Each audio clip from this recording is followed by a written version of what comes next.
성경 사자를 찾으시기 바랍니다.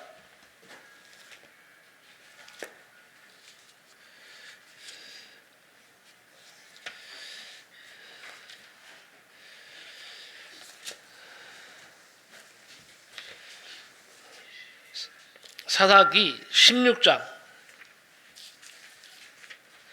22절부터 사사기 16장 22절부터 31절입니다. 22절부터 봅니다. 구약성경 390페이지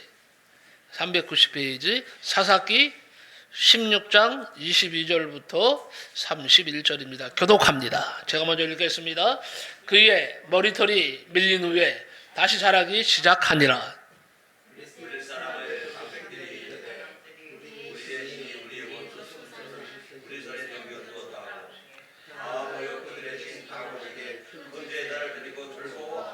백성들도 삼손을 보았으므로 이르되 우리의 땅을 망쳐놓고 우리의 많은 사람을 죽인 원수를 우리의 신이 우리 손에 넘겨주었다 하고 자기들의 신을 찬양하며 그들의 마음이 즐거울 때에 이르되 삼손을 부르다가 우리를 위하여 제주를 부리게 하자 하고 옥에서 삼손을 불러내매 삼손이 그들을 위하여 제주를 부리니라. 그들이 삼손을 두 기둥가에 세웠더니 삼손이 자기 손을 붙은 소년에게 이르되 나에게 이 집을 버틴 기둥을 찾아 그것을 의지하게 하라 하니라.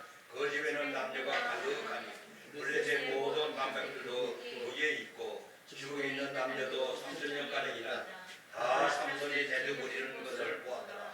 삼손이 여호와께 부르짖어 이르되 주 여호와여 구하옵나니 나를 생각하옵소서. 하나님이여 구하옵나니 이번만 나를 강하게 하사 나의 두 눈을 뺀 블레셋 사람에게 원수를 단번에 갖게 하옵소서 하고 삼손이 집을 버틴 두 기둥 가운데 하나는 왼손으로 하나는 오른손으로 의지하고 삼손이 이르되 블레셋 사람과 함께 죽기를 원하노라 하고 힘을 다하여 몸을 굽히매 그 집이 곧 무너져 그 안에 있는 모든 방백들과 온 백성에게 덮이니 삼손이 죽을 때에 죽인 자가 살았을 때에 죽인 자보다 더욱 많았더라. 그의 형제와 아버지의 온 집안이 하나에 가서 그의 시체를 가지고 올라가서 소라와 에서나올 사이에 그의 아버지 마누아의 장사니라.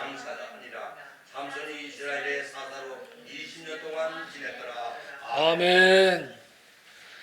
오늘은 삼손이 몰랐던 것들이 있다는 제목으로 말씀 전할 때에 큰 은혜가 임하시기를 바랍니다.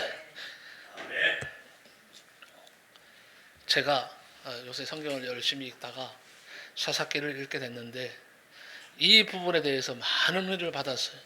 성령의 감동하심이 왔습니다. 그래서 이 말씀을 전해야 되겠다. 삼손을 가만히 보니까 삼손이 몰랐던 것이 있더라.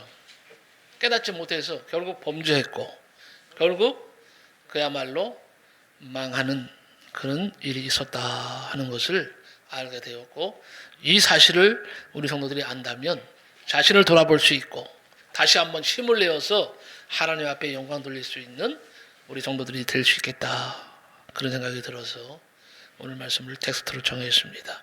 한번 따라합시다. 삼손이 몰랐던 것들이 있다.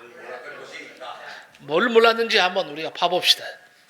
저는 삼손의 키가 얼마나 되는지 삼손의 몸무게가 얼마나 되는지는 모르지만 분명히 알 수 있는 것은 삼손은 엄청나게 힘이 센 사람임이 분명하다는 것을 알 수 있습니다. 삼손의 이야기가 사사기 13장에서 16장까지 나옵니다. 그 내용을 살펴보면요, 삼손은 엄청난 힘을 가진 사람이라는 것을 알 수가 있습니다. 근데 많은 사람들이 생각하기를 삼손은 아마 거대한 거인이었을 것이다. 상상을 그렇게 합니다. 엄청난 괴력을 소유한 자거든요. 엄청나게 컸을 것이다 하는데 성경 전반적으로 보면요, 전에 내려오는 구전에 보면 삼손이 그렇게 뭐 거대한 아낙족속이라든지 장대한 그런 사람은 아니었다고 이렇게 기록이 내려오고 있습니다. 물론 성경에는 삼손의 키가 컸다, 뭐 이렇게 이런 것이 전혀 없어요. 하지만 분명한 것은 그가 괴력을 소유한 자였다. 물론 하나님이 힘을 주셨기 때문이죠. 자, 사사기 14장에 보면 삼손이 딥나에 갔을 때 포도원에서 젊은 사자를 만나게 됩니다. 여기에 보니까 그냥 사자가 아니고 그 앞에 수식어가 있어요. 뭐요? 무슨 사자? 젊은 사자. 늙은 사자도 아니에요. 어린 새끼 사자도 아니에요. 젊은 사자를 만났다. 자, 젊은 사자가 얼마나 포악하겠습니까? 얼마나 힘이 강하겠습니까? 젊은 사자. 왕성한 활동을 하는 사자가 젊은 사자인데 이 젊은 사자를 만났어요. 어린 사자도 아니고 늙은 사자도 아니고 젊은 사자라는 표현을 사용하고 있습니다. 젊은 사자라는 말은요, 그만큼 강하다는 의미죠. 강하다 이거예요. 그런데 그렇게 젊은 사자, 강한 사자를 삼손이 한 손에 찢어버립니다. 손에 아무것도 없었어요. 그냥 손으로 사자를 염소 새끼를 찢는 것 같이 찢어버렸어요. 그러니 뭐 대단한, 이거는 힘의 소유자죠. 엄청나죠. 또 사사기 14장 후반에 보면요, 삼손이 블레셋 사람들과 수수께끼 놀이를 합니다. 내기를 합니다. 그런데 삼손이 내기에서 이겼을까요? 졌을까요? 졌습니다. 이겼으면 좋겠지만 내기를 해서 졌어요. 그래서 삼손은요, 벌금으로 배옷 30벌, 겉옷 30벌을 줘야 합니다. 지가 그렇게 말했거든요. 수수께끼를 해서 이기면 너희가 나에게 배옷 30벌과 겉옷 30벌을 줘야 된다. 누가 정한 규칙이에요? 삼손 스스로가 정한 규칙이에요. 그런데 져버렸네? 삼손은 이제 그것을 주기 위해서 이제 방법을 모색하는 거예요. 그런데 어떻게 하느냐? 아스글론이라는 곳에 이제 쳐들어갑니다. 그래서 갑자기 쳐들어가서는 그곳 사람 30명을 쳐 죽입니다. 쳐 죽이고 노략을 합니다. 노략질을 합니다. 그리고 수수께끼를 푼 사람들에게 그 옷을 주었습니다. 뻥이 좀 센 사람들이 자기가 세다는 것을 강조하려고 18대 1로 싸웠다는 말을 많이 하죠. 18대 1. 이런 거짓말을 하는데 삼손은 실제로 30대 1로 싸워서 이겼던 것입니다. 그러니 대단한 사람이에요. 또 15장에 보면요, 삼손이 블레셋 사람들에게 화가 났어요. 그래서 삼손은 그 자리에서 여우 300마리를 어떻게 해요? 잡아서 꼬리와 꼬리를 묶고 꼬리 사이에 회를 달았다는 거예요. 불을 붙이기 위해서. 그리고 그 회에 불을 붙여서 블레셋 사람들의 밭을 다 불태워버립니다.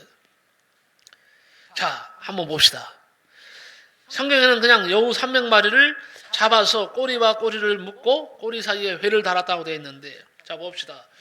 그 삼손이 잡은 여우가 약삭 빠르고 굉장히 빠릅니다. 여우는요, 숨는 데에 아주 능통한 동물이에요. 무지하게 빨라요. 그런데 야, 그 여우 300마리를 잡았다고 하면요, 그 걸음걸이가 어느 정도 돼야 돼요? 여우보다 더 빨라야 된다는 거예요. 이걸 알아야 돼요. 성경 읽으면서요. 나는 이 사실 발견 깜짝 놀랐어요. 삼손이 힘만 센 게 아니에요. 이 빠르기가 얼마나 민첩하고 빨랐는지 여우를 앞서가는 거예요. 그러니까 300마리를 잡은 거예요. 쫓아가서 잡은 거예요. 한 마리 한 마리 다 잡은 거 한꺼번에 300마리는 못 잡죠. 그 300마리가 얼마나 많은데. 그런데 야, 대단하다 그랬어요. 얼마나 빠르면 그 여우가 그렇게 빠른 여우를 쫓아가서는 잡아서 집어넣고 어디다 이렇게 몰아넣겠죠. 한꺼번에 300마리를 다 끌어안을 수도 없으니까. 대단하지 않습니까? 삼손이 민첩하고 빠르고 계력을 소유하고 엄청난 자입니다. 힘만 좋은 것이 아니라 엄청나게 빨랐다는 것도 알 수가 있어요. 그런데 자, 사사기 15장 뒷부분을 보면요, 삼손이 유다 사람들에게 결박이 됩니다. 삼손이 결박된 채로 블레셋 사람들을 만나게 됩니다. 그때 삼손이 유대인들이 결박한 줄을 마치 어떻게 해요? 불탄 삼줄과 같이 끊어버렸다 그랬어요. 불탄 삼줄은 불에 탄 지푸라기를 생각하면 이해가 쉽습니다. 결박을 끊어버린 삼손은요, 나귀 턱뼈 하나를 가지고 그 자리에서 블레셋 사람 1,000명을 쳐 죽입니다. 나귀의 턱뼈 하나 가지고 그로 내려치는 거죠. 1,000명을 블레셋 사람 1,000명을 죽였다고 분명히 말씀하고 있잖아요. 삼손이 죽인 사람들은요, 그 당시에 40년 동안이나 이스라엘을 지배하고 괴롭혔던 블레셋 사람들입니다. 하나님은 삼손을 통해서 이스라엘을 블레셋 사람들에게서 건지셨던 것입니다. 그렇기 때문에 삼손이 블레셋 사람들을 죽인 것은 일반적인 살인죄가 아니에요. 하나님을 대신해서 블레셋을 심판한 것이고, 또 한편으로는요, 이스라엘 독립운동에 앞장섰던 사람이에요. 자, 오늘 본문은 다시 돌아갑니다. 거대한 삼손의 최후를 말하고 있습니다. 천하장사 삼손이 드릴라에 무릎을 베고 잠을 자다가 머리카락이 잘렸습니다. 삼손이 머리가 잘린 후에 하나님께서 삼손을 하나님의 신이 떠났다 그랬어요. 이거는 하나님이 떠나셨다는 거예요. 마치 사울이 하나님 앞에 범죄할 때 하나님의 신이 사울을 떠난 것처럼, 그 천하장사였던, 여호보다도 더 빠른 걸음을 갖고 있었던 삼손에게 힘을 주셨던 하나님이 떠나셨다. 떠나면 끝난 거예요. 떠나면 여러분에게서 하나님이 떠나면 끝난 거예요. 안 그렇습니까? 우리에게서 하나님이 떠나시면 우리는 아무것도 할 수 없어요. 보장된 것이 아무것도 없어요. 왜 그 하나님을 멀리 하시려고 하십니까? 가까이 하세요. 어떻게 가까이 해요? 기도로 가까이 하시고 예배로 가까이 하세요.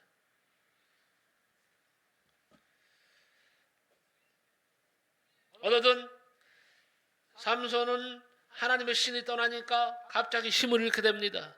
그냥 평범한 사람으로 돌아왔어요. 그래서 결국 삼손은 블레셋 사람들에게 붙잡힙니다. 그리고 그들에게 두 눈이 뽑히게 됩니다. 참 비참한 말로죠. 두 눈이 뽑히게 되는 거예요. 장님이 됐어요. 그 이후에 삼손은 옥에서 맷돌을 돌리는 일을 하게 되었습니다. 그런데 맷돌을 돌리면서 비참하게 시간을 보내던 삼손에게 원수를 갚을 수 있는 기회가 찾아왔어요. 블레셋 사람들이 자기들의 신이 자기들의 원수인 삼손을 찾게 했다고 그들의 신 다곤에게 큰 제사를 드리게 되었습니다. 블레셋 사람들은 삼손을 불러다가 오늘 말씀해 보니까 제주를 부리게 했다는 것입니다. 삼손의 비참함을 한번 보십시오.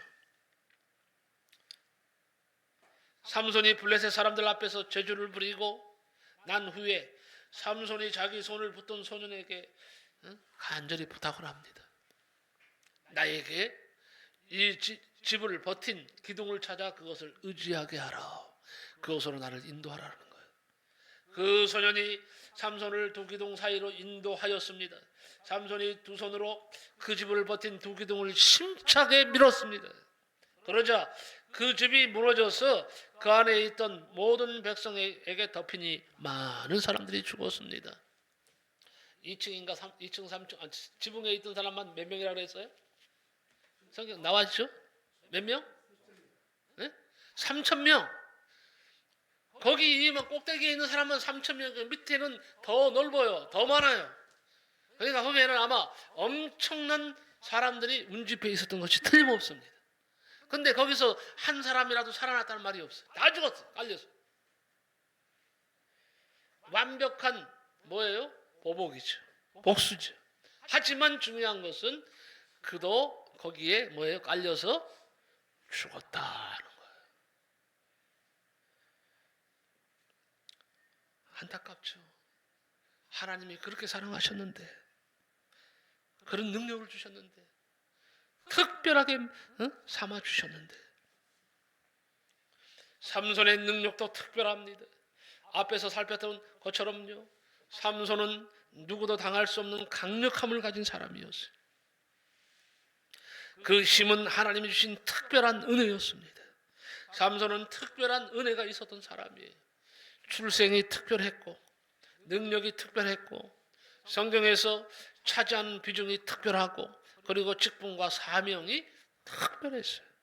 그런데 그렇게 특별했던 삼손의 최후가 너무도 안타깝게도 비참합니다. 적에게 잡히고 두 눈이 뽑히고 그리고 블레셋의 신전 기둥을 무너뜨려서 적들을 죽이기는 했지만 자기도 건물 잔해에 깔려서 죽게 되는 비운을 맛보게 됩니다. 삼손은 비참한 최후를 맞이했다. 특별한 사람이었는데. 자, 그렇다면 하나님께 특별한 은혜를 입었고 특별한 능력을 가졌던 삼손이 왜 이렇게 비참하게 죽음을 맞이하게 되었을까? 이것을 살피는 것이 중요합니다. 왜? 삼손의 최후가 비참했던 이유가 무엇일까요?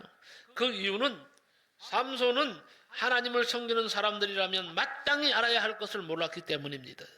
여러분, 하나님을 섬기는 사람들이 마땅히 알아야 할 것을 여러분 알아야 됩니다. 무지하면 당하는 거예요. 무지하면 마귀의 밥이 되는 겁니다. 그럼 삼손이 몰랐던 것은 무엇일까요? 나는 오늘 4가지를 말씀드리고 싶습니다. 첫째는 삼손은요, 성화를 몰랐다는 거예요. 성화. 우리가 은혜 받으면서 뭐래요? 성화된다 그러잖아요. 성화. 성스럽게 변화되는 과정이죠. 이게 없었다는 거예요. 삼손은 성화를 몰랐다. 구원을 칭의와 성화와 영화로 구분해서 보기도 합니다. 칭의는 뭐냐? 하나님께서 자기 백성을 의롭다고 칭해 주시는 법적인 용어입니다. 죄와 허물로 죽었던 사람을 예수 그리스도의 공로로 피공로로 인하여 의롭다고 칭해 주시는 거예요. 그래서 우리는요, 이제 하나님의 양자가 되는 것이 입적됐어요. 여러분, 양자도요, 부모가 입적시키면요, 낳은 아들과 똑같은 효력이 있습니까? 없습니까? 똑같은 효력이 있어요. 우리는 하나님 나라에 갔을 때 양자로 이제 하나님이 입적하셨잖아요. 양자로 아버지, 그래도 양자지만 아버지가 우리 아버지가 되시고 아버지의 소유, 천국의 소유가 내 것이 되는 것이고 영생도 내 것이 되는 것이고 멸류관도 내 것이 되는 것이고 상급도 내 것이 되는 거예요. 누가 주시는 거예요? 하나님 아버지가. 이렇게 할 때 좀 아멘 나와야 되는데 아멘은 안 나오고 전부 다 너무 동그랗게 뜨고 너무 좋아서 그런 거예요? 응? 너만 동그랗게 뜨고 있어. 사모님도 이렇게 사람 모지면 아멘 하셔야지. 응? 늦은 아멘이지만 아멘 하셨으니까 그 복이 임할 줄로 믿습니다. 네. 삼손은 성화를 몰랐어요. 영화가 뭡니까? 신자가 죽을 때에 완전히 거룩하게 되어서 영광 중에 들어가는 것을 말합니다. 여러분 걱정하지 마세요. 아니요, 언제 다 성화돼서 완벽하게 성화돼야지 하늘나라 갈 텐데 여러분 죽었다 깨어도 이 땅에서는 완벽하게 성화될 수 없습니다. 이게 사람의 모습이에요. 죄인의 모습이에요. 아무리 어렵다고 할지라도 이 땅에서는요, 완벽한 성화는 없다 이거예요. 하지만 영화가 뭡니까? 신자가 죽을 때에 완전히 거룩하게 되어서 하늘나라의 영광 중에 입성하게 되는 줄로 믿습니다. 그때는 하나님이 우리를 완전히 영화롭게 만드시는 거예요. 완전히 거룩하게 되어서 의에 무슨 옷을? 세마포 옷을 입고 하늘나라 하나님 앞에 서게 되는 것입니다. 그다음에 성화는 뭡니까? 땅에서 이루어지는 거예요. 하나님의 형상을 따라서 전 인격이 새로워지는 것을 말하는데 죄에 대해서 점점 더 죽고 의에 대해서 살게 되는 것을 말합니다. 성화는 이 땅에서 거룩하게 살아가는 과정을 말하는 거예요. 과정. 우리는 성화의 과정 가운데 있는 줄로 믿습니다. 그런데 혹 이단들은요, 이단 교주들이 나는 완전히 성화되었다. 나는 완벽한 하나님이다. 나는 완벽하니까 하나님이라고 주장을 해요. 어떤 놈은요, 감히 내가 성령 하나님이라고 말하는 놈이 있어요. 어떤 놈은 내가 성부 하나님이래. 어떤 놈은요, 놈이라고 해서 죄송합니다. 그건 놈이죠. 네, 어떤 놈은요, 내가 예수라는 거 자칭 예수요.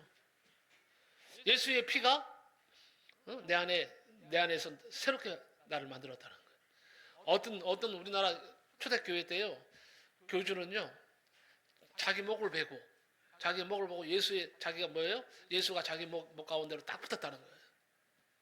그래서 자기가 이렇게 있지만 자기는 예수라는 거예요. 그런데 그 희한한 건 뭔지 아세요? 사람들이 엄청 구름대처럼 몰려드는 거예요.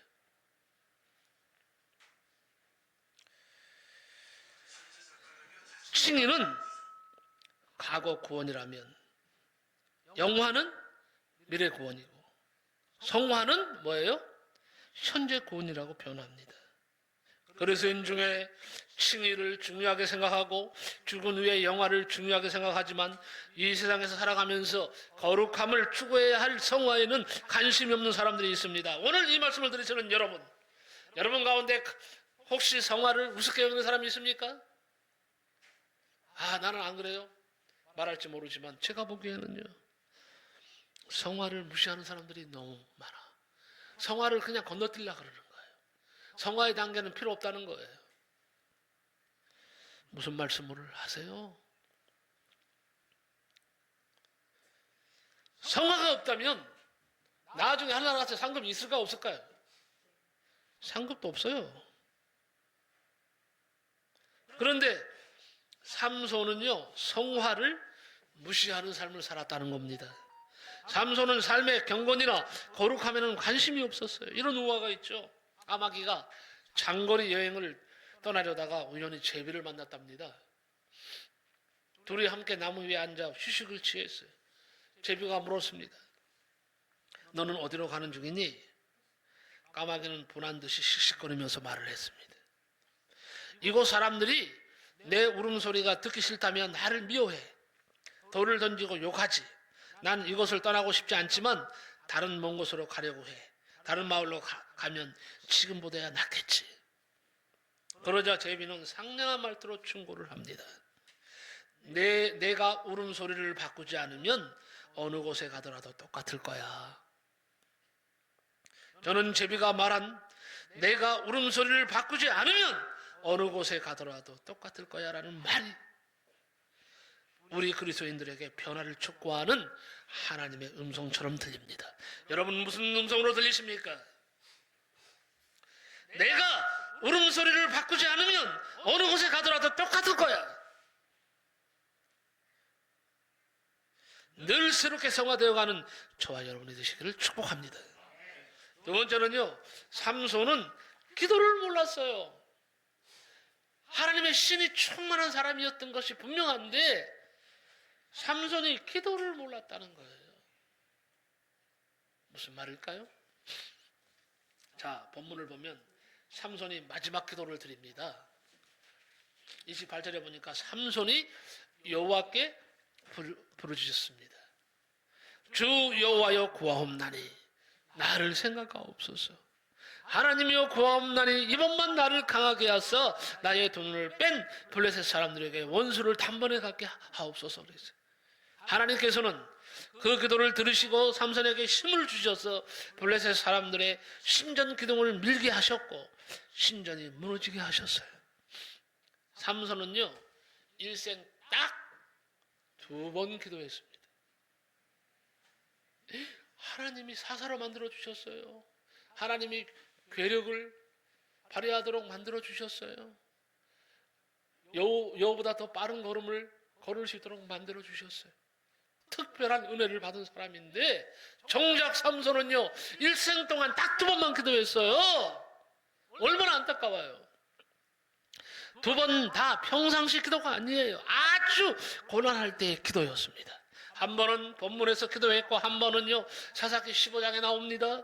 삼손이 나귀 턱뼈로 블레셋 사람 1,000명을 죽이고 난 후에 심히 목이 말랐어요. 목이 말라서 죽을 지경이 되었다 그랬어요. 그래서 하나님께 부르짖어 기도했더니 하나님께서 그 기도를 들으시고 땅에 우묵한 곳을 터뜨려 주셔서 물이 솟아나게 하셨다는 것입니다. 삼손은 그 물을 마시고 살았습니다. 그곳 이름이 뭐예요? 에낙고레라고 하는 거예요. 에낙고레는 부르짖는 자의 셈이라는 뜻이에요. 삼손은 에낙고레의 응답을 받았으나 그 이후에 기도 생활을 하지 않았습니다. 그의 인생의 기도가 계속되었다면 그의 인생은 정말 아름답고 복된 인생이 되었을 것입니다. 여러분, 기도하시던 기도 계속하시기 바랍니다. 멈추지 마세요. 중단하지 마세요. 단회의 기도를 하기로 했으면 하세요. 하나님 앞에 목적을 갖고 기도했으면 계속하세요. 왜 하다가 중단합니까? 중단하면 삼손 꼴 나는 거예요. 그런데 우리는 삼손과 달라야 되잖아요. 삼손은 딱 1년에 2번 기도했잖아요. 그것도 아주 어려울 때만 기도했잖아요. 우리는 평상시에 기도에 훈련이 잘 되어 있어야 합니다. 기도를 많이 많이 해야 됩니다. 쌓아야 돼요. 저는 이 시간 여러분에게 2가지 기도의 방법을 소개하겠습니다. 첫째는 믿음의 고백이고 둘째는 정기적인 기도예요. 정기적인 기도. 하나님은 우리가 순간순간 하나님을 의지하고 믿음의 고백을 하면 그 고백을 기도로 여겨주시고 응답하십니다. 민수기 13장 28절에 보면요, 하나님이 이스라엘 백성들에게 이런 말씀을 하십니다. 내 삶을 두고 맹세하노라. 너의 말이 내 귀에 들린 대로 내가 너희에게 행하리니. 자, 여러분에게 말합니다. 너희의 말이. 너희의 말이라는 게 뭐예요? 너희의 부르시는 기도가 내 귀에 들린 대로 내가 너희에게 행하리라 이거예요. 기도해야 되겠어? 안 하겠어요? 안 해야 되겠어요? 네 말이, 다시 말합니다. 네 말이 내 귀에, 하나님의 귀에 들린 대로 내가 너희에게 그대로 행하겠다는 거예요. 이 말은 너희가 기도하지 않으면 내가 행하지 않겠다는 거예요. 이건 무서운 말입니다. 이스라엘 백성들이 입으로 고백했던 대로 하나님께서 그대로 역사하시겠다고 하셨습니다. 실화 하나를 소개하겠습니다. 어느 집에서요, 엄마와 아빠가 대화를 하고 있었습니다. 근데 무슨 대화를 하냐 하면요, 앤드류의 수술비가 턱없이 모자라서 여보, 집을 팔고 작은 집으로 이사를 해야 할 것 같아요. 오직 하나님의 기적만이 우리 앤드류를 구할 수 있을 것 같은데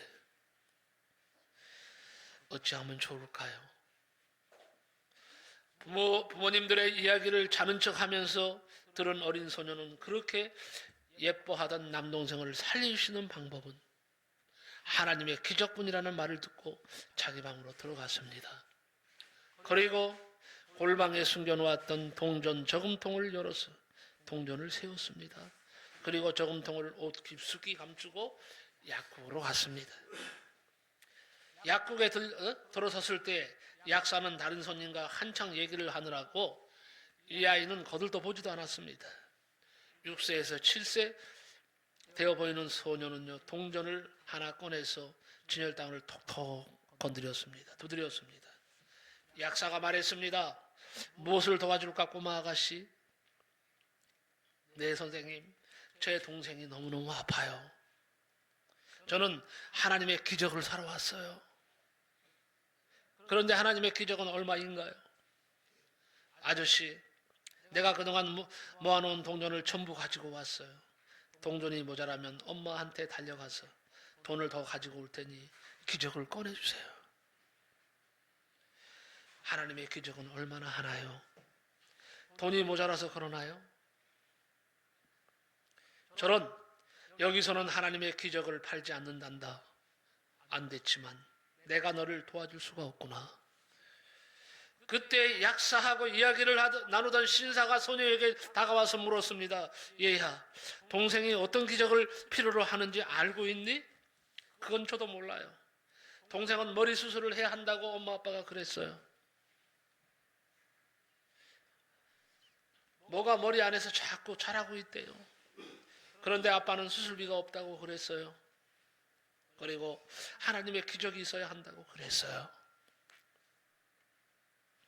얘야, 너는 돈을 얼마나 가지고 있는데? 1달러 11센트예요. 한국 돈으로 1,400원 정도입니다. 아이는 그러면서 계속 간절한 마음으로 계속 말을 합니다. 그렇지만 돈이 모자라면 엄마한테 달려가서 더 가지고 올 수 있어요, 아저씨.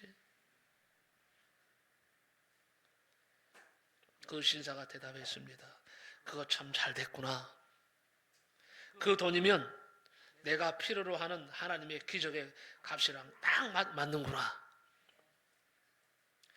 나를 너희 집으로 데려다 주지 않겠니? 네, 알겠어요. 내 동생과 가족을 만나보고 싶구나. 내가 필요로 하는 하나님의 기적을 잘하면 만들어줄 수도 있을 것 같아. 그 신사는 동생인 약사를 만나러 시카고에서 온 세계적인 명성을 얻고 있는 뇌수술 전문 의사인 칼 암스트롱이었습니다. 박사였어요. 앤드류는 그렇게 기적의 수술을 하고 건강을 되찾을 수 있었고 수술비는 $1 11센트가 들었답니다. 이 소녀의 간절함이 하나님 마음에 드는 거예요. 칼 암스트롱 박사가 거기 갔다가 그 소녀를 만난 거예요. 나중에 칼 암스트롱 박사는 말합니다. 그 수술은 정말로 어려운 수술이었다. 그런데 하나님의 기적이었다. 아마도 그 수술은 내가 한 것이 아니고 그 꼬마 소녀의 기도를 들으신 하나님께서 하신 것 같다. 이렇게 고백했어요. 여러분, 말합니다. 하나님은요, 평상시에 우리의 기도를 들으시는 하나님이십니다. 그리고 우리 말에 응답하시는 하나님이십니다. 기도의 방법 두 번째는요, 그래서 정기적이고 지속적인 기도를 하십시오. 다니엘은 하루 3번 기도 시간을 정해놓고 기도했습니다. 다니엘은 무슨 일이 있어도 그 기도 시간을 철저하게 지켰습니다. 다니엘의 인생에서 찾아온 복은요, 정기적인 기도를 통해서 찾아온 복이었어요. 여러분, 하던 기도 계속 하십시오. 끊지 말고 하십시오. 정기적이고 지속적인 기도는요, 순간적으로 반짝하듯이 기도 응답이 순간순간 오지는 않을 수도 있어요. 그런데 중요한 이유는요, 기도가 쌓인다는 겁니다. 기도가 쌓인다는 거예요. 마치 실력이 하루아침에 생기는 것이 아니라 오랜 시간 반복을 통해서 쌓이는 것처럼 기도도 쌓이는 거예요.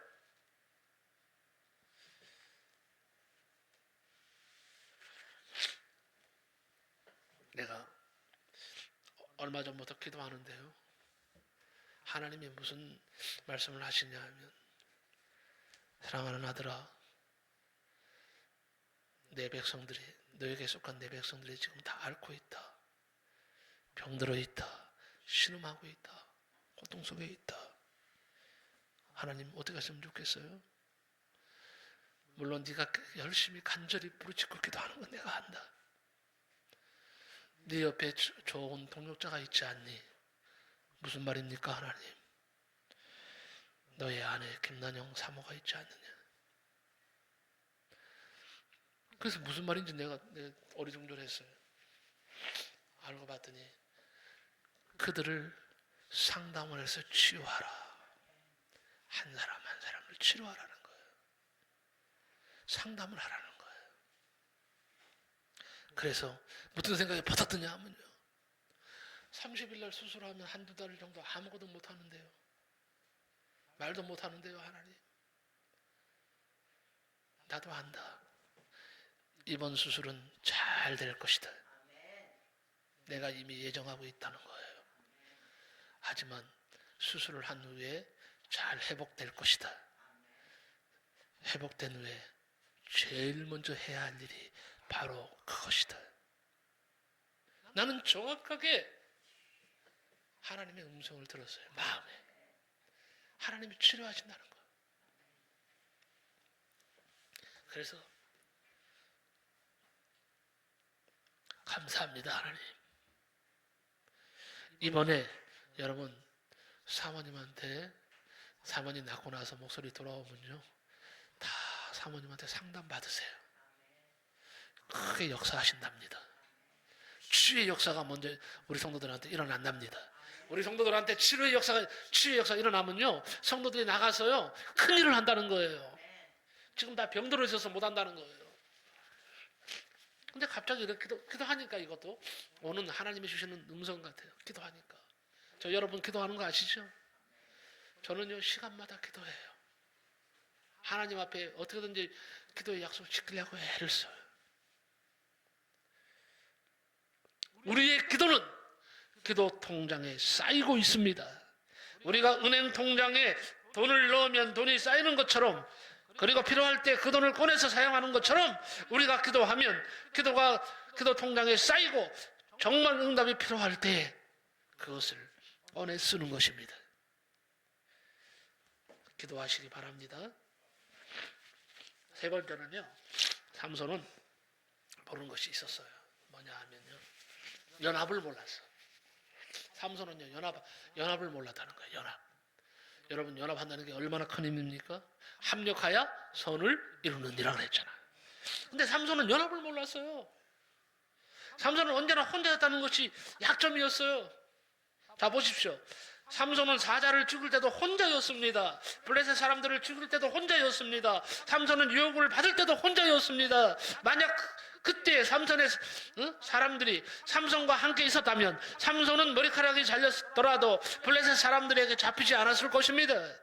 본문에 보니까 삼손은 죽을 때도 혼자였어요.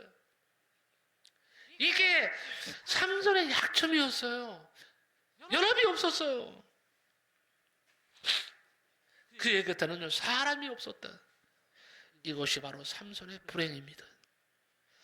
기드온은 겁쟁이였습니다. 하나님의 부르심을 받은 후에 사람들을 모았습니다. 기드온에게는요, 하나님과 강하고 담대한 용사 300명이 있었습니다. 그렇기 때문에 겁쟁이 기드온이 바닷가에 모래같이 많았던 적들을 물리칠 수 있었던 것입니다. 여러분, 능력 있는 삼손이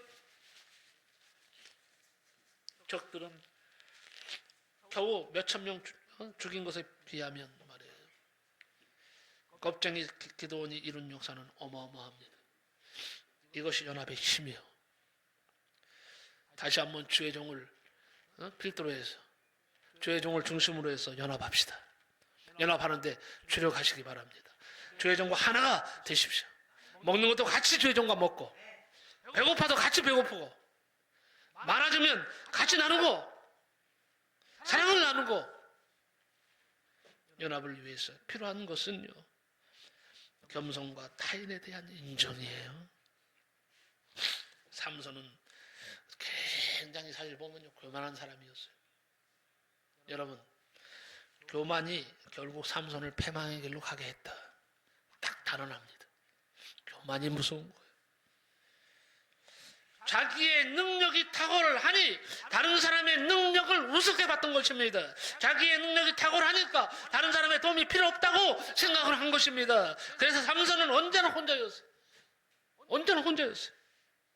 여러분, 나 하나쯤이야 생각하지 마십시오. 지금은 우리가 연합할 때입니다. 지금은 에스더가 기도만 하지 않고 기도 후에 왕 앞에 나갔던 것처럼 우리들이 행동해야 하는 때입니다. 연합합시다. 마지막으로 결론적으로 네 번째는요, 삼손은 사명을 깨닫지 못했다는 거예요. 여러분 다 하나님 주신 사명이 있어요. 권사님 사명이 있습니다. 해야 할 사명 아시죠? 지사님들 해야 될 사명 아시죠? 사명이 귀한 사명 주셨는데 삼손은요 사명을 몰랐어요. 삼손의 사명은 뭐였어요? 사사였어. 사사는요, 앞에서 말씀드린 것처럼 재판관이라는 의미가 있어요.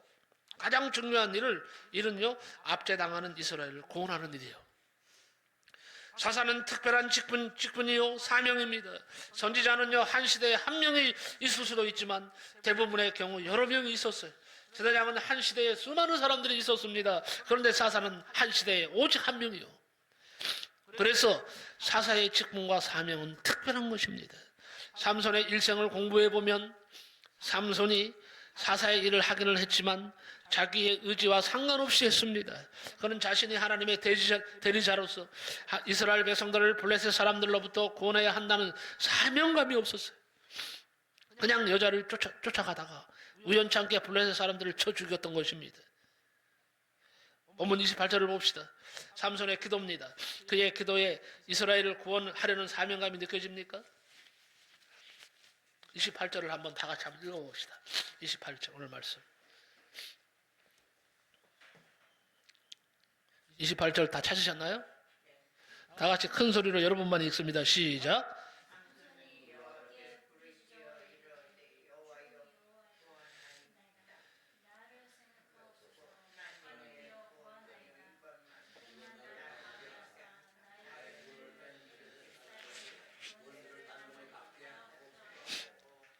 아멘. 자, 이 말씀에서 뭐가 느껴집니까?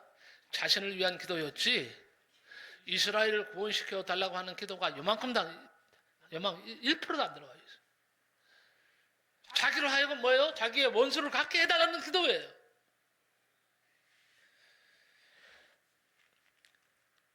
사사로서의 사명은 요만큼도 볼 수가 없어. 얼마나 귀하게 하나님이 사사로 세워주셨는데, 사명을 주셨는데.